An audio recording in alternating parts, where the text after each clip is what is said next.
Hello, welcome to my channel. യു കെയിലെ immigration സിസ്റ്റത്തിൽ വന്നിരിക്കുന്ന 3 പ്രധാന കാര്യങ്ങളെക്കുറിച്ചാണ് ഞാനിന്ന് പറയാൻ പോകുന്നത്.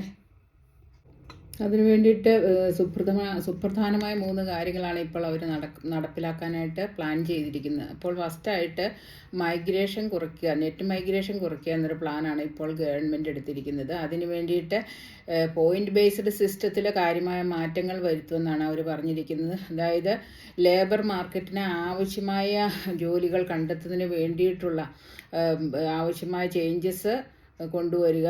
അതിനായി മൈഗ്രേഷൻ അഡ്വൈസറി കമ്മിറ്റിയും മറ്റ് ഗവൺമെൻറ് ഓഫീസേഴ്സും ചേർന്ന് ആവശ്യമായ ചേഞ്ചസ് കൊണ്ടുവരിക എന്നുള്ള പ്ലാനുകളാണ് ഇപ്പോൾ തയ്യാറാക്കിക്കൊണ്ടിരിക്കുന്നത്.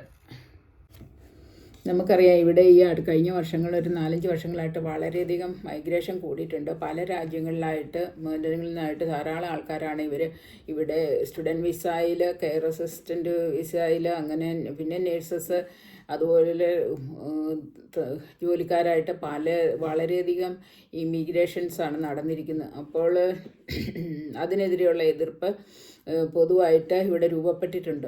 അപ്പോൾ അവരുടെ ഒരു ഫോഴ്സും എല്ലാം കൂടെ ഗവൺമെൻറ്റിൻ്റെ മേലുണ്ട്. അതുപോലെ തന്നെ കഴിഞ്ഞ ഗവൺമെൻറ് ഋഷി ഗവൺമെൻറ് എടുത്ത സ്ട്രിക്റ്റ് മൈഗ്രേഷൻ റൂൾസ് തന്നെ കണ്ടിന്യൂ ചെയ്യുകയും അതെങ്ങനെ കൂടുതൽ സ്ട്രിക്റ്റായി പ്രാവർത്തികമാക്കാമെന്നുള്ള കാര്യങ്ങളാണ് ഇവർ നോക്കിക്കൊണ്ടിരിക്കുന്നത്. പുതിയ പ്ലാൻ അനുസരിച്ച് ഇപ്പോൾ ബ്രിട്ടനിലുള്ള ആൾക്കാർക്ക് ജോലി കൊടുത്തതിന് ശേഷം മാത്രം അതിനുള്ള എവിഡൻസ്, അവർക്ക് ജോലി ഓഫർ ചെയ്യുന്നുള്ള എവിഡൻസ് നേഴ്സിംഗ് ഹോമുകളോ കെയർ ഹോമുകളോ ഏത് എംപ്ലോയേഴ്സ് ആണെങ്കിലും കൃത്യമായി കാണിച്ചതിന് ശേഷം മാത്രമേ വിദേശങ്ങളിൽ നിന്നുള്ള ജോലിക്കാരെ എടുക്കാൻ അവർക്ക് സാധിക്കുകയുള്ളൂ. രണ്ടാമത്തെ പ്ലാൻ എന്ന് പറഞ്ഞാൽ UK മൈഗ്രേഷൻ വളരെയധികം കൂടുവാനുള്ള കാരണം കണ്ടെത്തുകയും അതുപോലെ തന്നെ സ്കിൽ വർക്കേഴ്സിൻ്റെ ഷോർട്ടേജ് എന്നുള്ള റൂട്ട് കോസ് കണ്ടെത്തുകയും അതിനുള്ള പരിഹാരം കണ്ടെത്തി ഇവിടെ തന്നെ ഈ സ്കിൽഡ് വർക്കേഴ്സിനെ ട്രെയിൻ ചെയ്തെടുക്കുക എന്നുള്ള ഒരു കാര്യവുമാണ് അവർ മുൻഗണന കൊടുത്തിരിക്കുന്നത്. അതുവഴി മൈഗ്രേഷൻ ഗ്രാജ്വലി കുറച്ച് കംപ്ലീറ്റായി ഇല്ലാതാക്കുക എന്നുള്ള നയമാണ് ഇപ്പോൾ അവർ മുന്നോട്ട് വച്ചിരിക്കുന്നത്.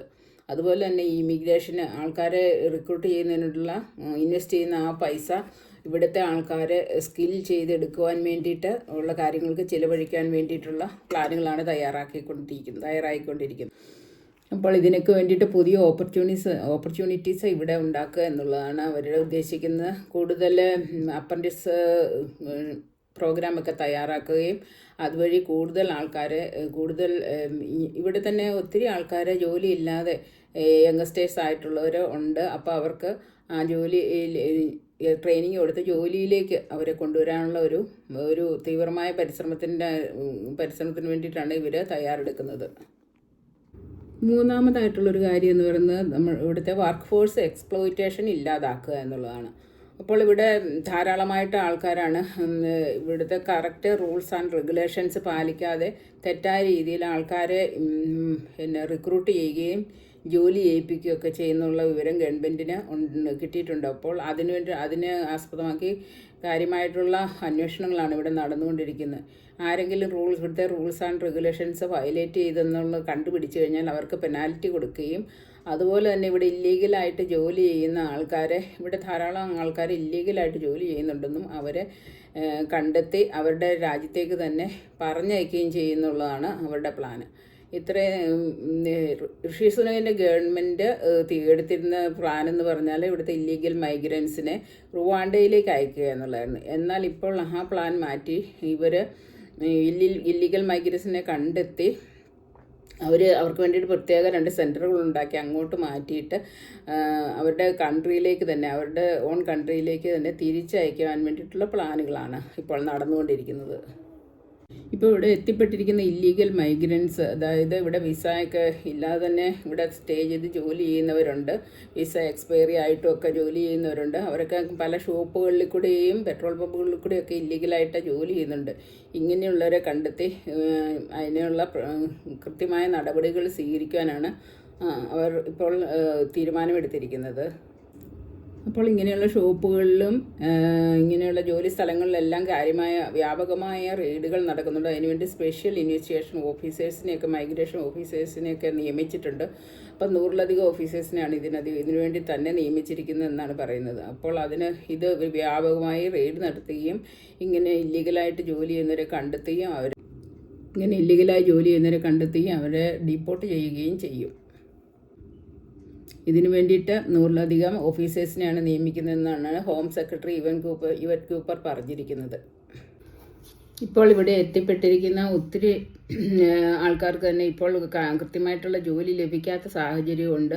അതുപോലെ തന്നെ ഇവർക്കൊക്കെ എല്ലാവർക്കും തന്നെ 3 വർഷത്തെ വിസയാണ് കിട്ടിയിരിക്കുന്നത്. ആ വിസ കഴിഞ്ഞ് കഴിഞ്ഞുകൊണ്ട് അതുപോലെ തന്നെ സ്റ്റുഡൻസിനാണെങ്കിൽ പോസ്റ്റ് സ്റ്റഡി വിസ കഴിഞ്ഞ് കഴിയുമ്പോഴും ഒരു COS കിട്ടാനായിട്ടുള്ള ബുദ്ധിമുട്ടുണ്ട്. അതിന് വേണ്ടിയിട്ട് വീണ്ടും ഏജൻസികൾ ലക്ഷക്കണക്കിന് രൂപയാണ് ചോദിക്കുന്നത്. അപ്പോൾ അങ്ങനെയുള്ള സിറ്റുവേഷനിൽ ആ രൂപയും കണ്ടെത്താനാകാതെ ഇവിടെ ധാരാളം പേര് COS പുതുക്കാനായിട്ടും വിഷമിക്കുന്നുണ്ട്. അങ്ങനെയുള്ള ഒത്തിരി എക്സ്പ്ലോയിറ്റേഷൻ ഇവിടെ നടക്കുന്നുണ്ട്. ശരിക്കും നിയമപരമായി ഇങ്ങനെ ജോലി മേടിച്ചു കൊടുക്കുവാൻ വേണ്ടിയിട്ട് COSന് വേണ്ടിയിട്ട് ഇവിടെ ഏജൻസിക്ക് പൈസ കൊടുക്കുക എന്നുള്ളത് നിയമവിരുദ്ധമാണ്. ഇങ്ങനെയുള്ള ഏജൻസികളെ കണ്ടെത്തിയാൽ അവർക്ക് പെനാൽറ്റിയും കിട്ടും. അതുപോലെ തന്നെ അവരുടെ ഏജൻസി ലൈസൻസ് ക്യാൻസലാക്കുകയും ചെയ്യും. എന്നാലും ഇതിങ്ങനെയുള്ള കാര്യങ്ങളൊക്കെ റിപ്പോർട്ട് ചെയ്യാൻ ആൾക്കാർക്ക് പേടിയാണ്. എല്ലാവരും വിചാരിക്കുന്നത് അവർക്ക് എങ്ങനെയെങ്കിലും പൈസ കൊടുത്തിട്ടാണേലും ഇവിടെ എങ്ങനെയെങ്കിലും ഒരു COS മേടിച്ചെടുക്കണമെന്നുള്ളതാണ്. അങ്ങനെയുള്ള കാര്യമുള്ളത് കൊണ്ട് ഇവിടുത്തെ ഏജൻസികൾ വീണ്ടും ഇങ്ങനെയുള്ള എക്സ്പ്ലോയിറ്റേഷൻ തുടരുന്നുണ്ട്. പക്ഷേ ഗ്രാജുവലി ഇവർ അന്വേഷണം നടത്തി ഇതെല്ലാം കണ്ടുപിടിക്കുമെന്നുള്ളതാണ് ഇപ്പോൾ അവർ പറഞ്ഞിരിക്കുന്നത്.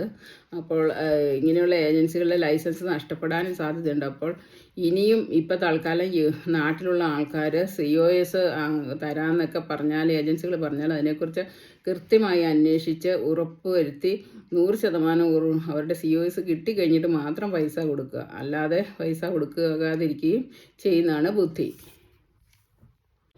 ഇൻ്റർനാഷണൽ നേഴ്സസിനെ ഇതുവരെ പുതിയതായിട്ട് റിക്രൂട്ട് ചെയ്യുന്നുള്ള പുതിയ അറിയിപ്പുകളൊന്നും ഇതുവരെ വന്നിട്ടില്ല. ചുരുക്കം ചില NHS ഒക്കെ വെയിൽസിലൊക്കെ കുറച്ച് ചുരുക്കം ചില ആൾക്കാരൊക്കെ എടുക്കുന്നുണ്ടെന്ന് പറയുന്നുണ്ട്. പക്ഷേ വ്യാപകമായ തോതിലുള്ള റിക്രൂട്ട്മെൻ്റ് ഒന്നും നടക്കുന്നില്ല. അതെല്ലാം വളരെ ബുദ്ധിമുട്ടായിരിക്കുകയാണ്. അപ്പോൾ നമ്മൾ ഏജൻസികളുടെ ഒന്നും കളിപ്പീരിൽ പെട്ടുപോകാതെ എല്ലാവരും വളരെയധികം ശ്രദ്ധിക്കണം. അപ്പോൾ ഇത്രയൊക്കെയാണ് ഇന്നത്തെ അപ്ഡേറ്റ്സിനെ കുറിച്ച് എനിക്ക് പറയാനുള്ളത്. ഇനി എന്തെങ്കിലുമൊക്കെ അപ്ഡേറ്റ്സ് വരുന്നതനുസരിച്ച് ഞാൻ അപ്ഡേറ്റ് ചെയ്യുന്നതായിരിക്കും.